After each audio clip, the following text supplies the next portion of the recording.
너에게로 도망치다. 4월. 숨이 턱턱 막히는 더위가 이미 극성을 부리고 있었다. 나는 스리랑카 콜롬보에서 인도 남동부의 첸나이를 거쳐 북동부의 꼴까타 공항에 도착했다.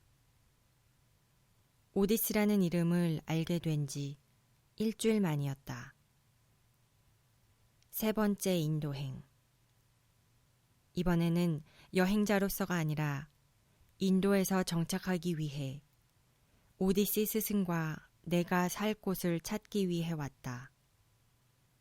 그에 걸맞게 나는 콜롬보의 한 친구가 빌려준 낡았지만 멋진 대형 수트케이스에 일상에서 필요한 온갖 물건들을 가득 챙겨 넣어왔다.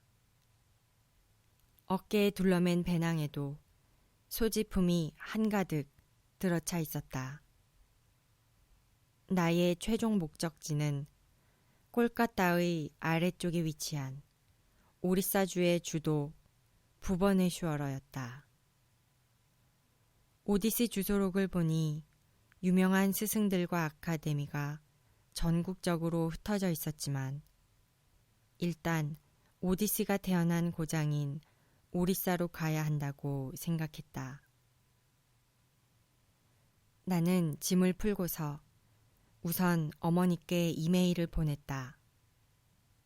내가 스리랑카에서 열심히 불교 공부를 하고 있으리라 생각하고 계실 부모님을 생각하면 죄송하고 많이 놀라실 것 같아 지낼 곳을 찾을 때까지 전화통화는 미루고 우선 자세한 이야기를 장문의 편지에 담았다.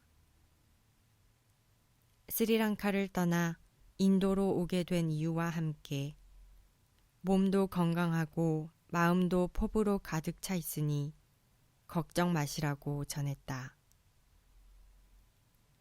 그런데 숙소에서 머물고 있던 여행자들로부터 콜카타보다 남쪽에 위치한 오리사주가 극심한 무더위로 들끓고 있다는 소식을 듣게 되었다.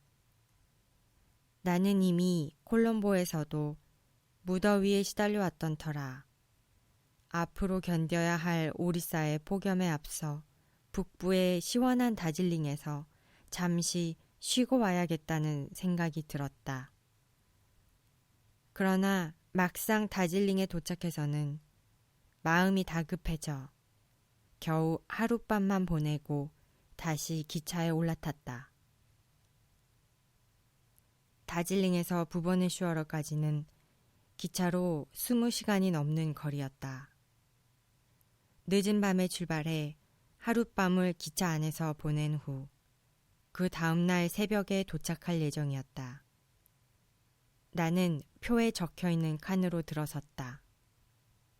많은 사람들이 북적대는 여느 때와는 달리 내 맞은편 좌석에는 젊은 부부와 어린 딸이 앉아 있었고 내 옆에 두 자리는 비어 있었다. 한가하기는 다른 칸도 마찬가지였다. 나는 복잡하지 않아 좋다고 내심 좋아하며 무거운 수트케이스를 맨 위층의 내 침대자리에 올려놓는 대신 가장 아래층 침대 의자 밑에 밀어넣고 기차 내에 마련된 쇠고리에 체인으로 걸어두었다. 그러고는 위로 올라가서 이불을 머리 꼭대기까지 뒤집어 쓰고 흔들리는 기차의 움직임에 맞추어 요람에 든 아기처럼 곤히 잠들었다. 나는 정오에 가까워져서야 단잠에서 깨어났다. 아래로 가뿐히 내려와 침대 의자 밑으로 고개를 숙였다. 그런데 이게 웬일인가? 내가 본 것은 휑하게 비어있는 공간이었다. 댕강 잘려나간 반쪽짜리 체인만이 쇠고리에 매달려 기차의 움직임에 따라 달랑달랑 흔들리고 있을 뿐이었다. 두 눈이 휘둥그레졌고 나는 할 말을 잃었다. 이건 무슨 상황? 이것이 말로만 들어왔던 인도의 기차 도난 사건이란 말인가? 앞쪽의 아저씨가 황당해하는 나에게 간밤에 모두 잠들었을 때 기차 도둑이 들어와 커터로 체인을 끊어버리고 가져간 것 같다고 말했다. 사람들이 많지 않았으므로 감시하는 눈도 적어 그만큼 손쉽게 훔쳐갈 수 있었을 것이라고 했다. 도둑은 그럴싸하게 생긴 커다란 슈트케이스에 값비싼 물건이 들어있으리라 생각했던 것일까? 하지만 그 안에는 내 옷가지와 이불, 사진, 책, 세계지도, 샤워용품, 향, 찻잎, 전기주전자 등이 들어있을 뿐이었다. 나에게는 소중하지만 값나가는 물건은 아니었다. 고가의 전자제품은 모두 밤새 베고 잤던 배낭 안에 들어있었다. 나는 얼른 옷 안쪽에 차고 있던 여권과 현금을 손으로 더듬어 확인했다. 일단 가장 중요한 물건과 내 몸이 온전하다는 것을 알게 되자 도난당했다는 사실을 빨리 잊어야겠다는 생각이 들었다. 어차피 잃어버린 것을 계속 생각한들 나만 손해니까. 얼마가 지났을까? 문득 한 생각이 스쳤다. 그렇다면 이제 나도 인도 속옷을 입어보게 되겠군? 스리랑카에서 겉옷을 사러 다닐 때 가끔씩 속옷 코너를 지나치고는 했다. 스리랑카의 속옷은 어떨까 궁금하면서도 한국에서 가져온 것이 있었으므로 한 번도 구입해 본 적이 없었다.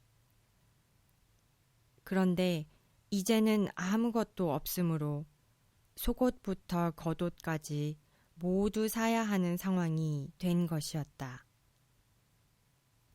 그래, 이건 분명 상징적인 사건이야.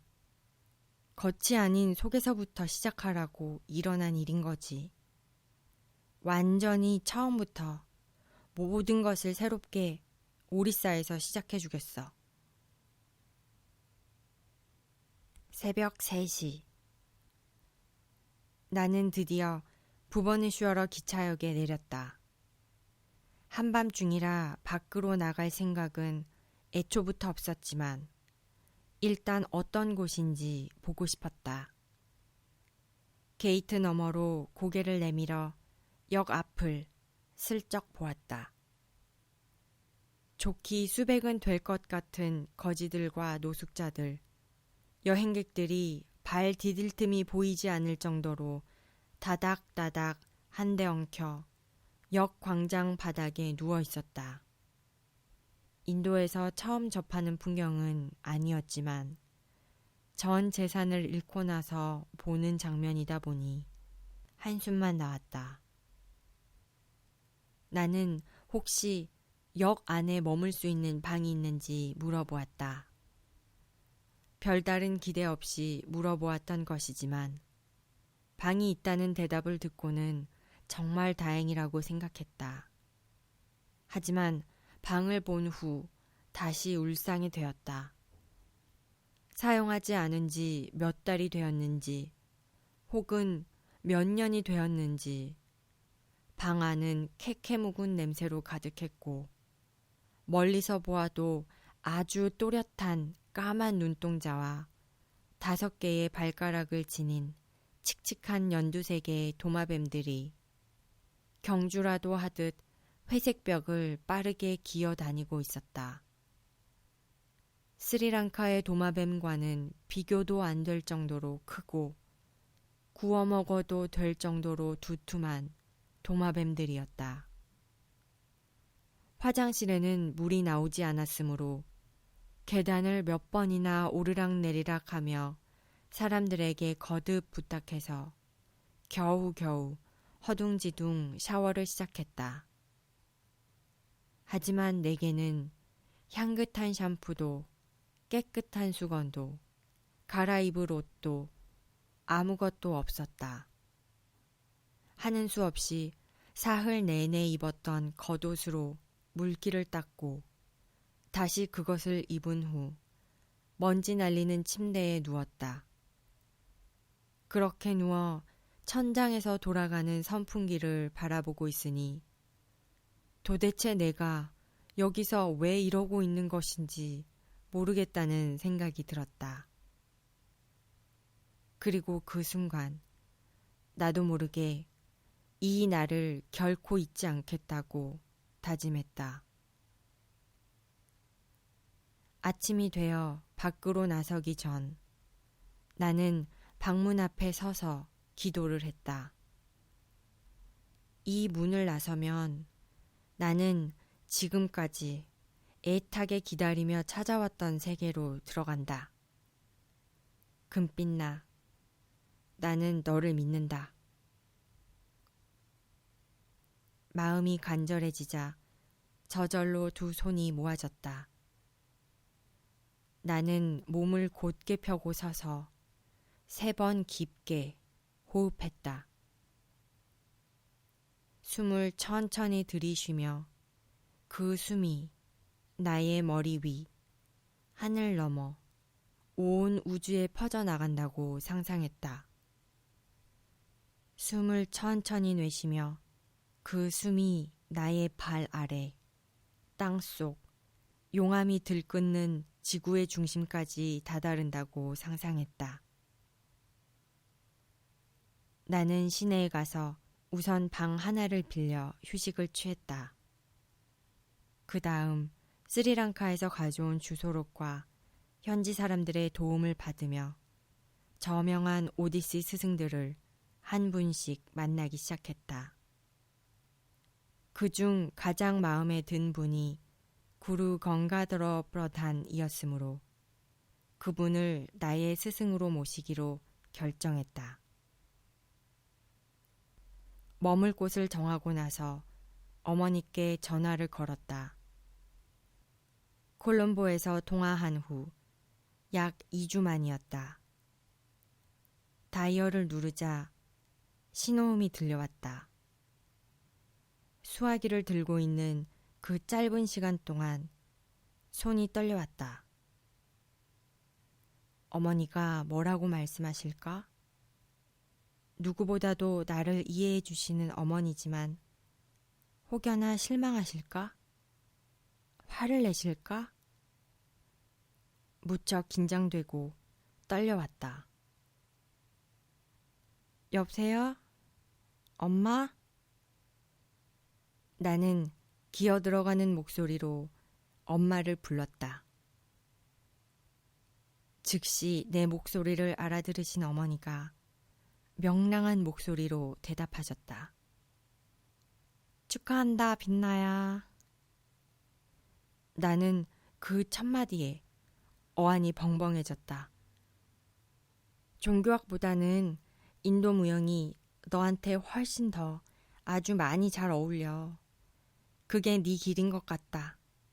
다만 네가 가볍게 내린 결정이 아니길 바랄 뿐이야. 예상했던 것과는 전혀 다른, 아니 전혀 예상하지 못했던 어머니의 말씀에 나는 전율했다. 이미 뜨거운 눈물이 뺨을 타고 주룩주룩 흘러내리고 있었다.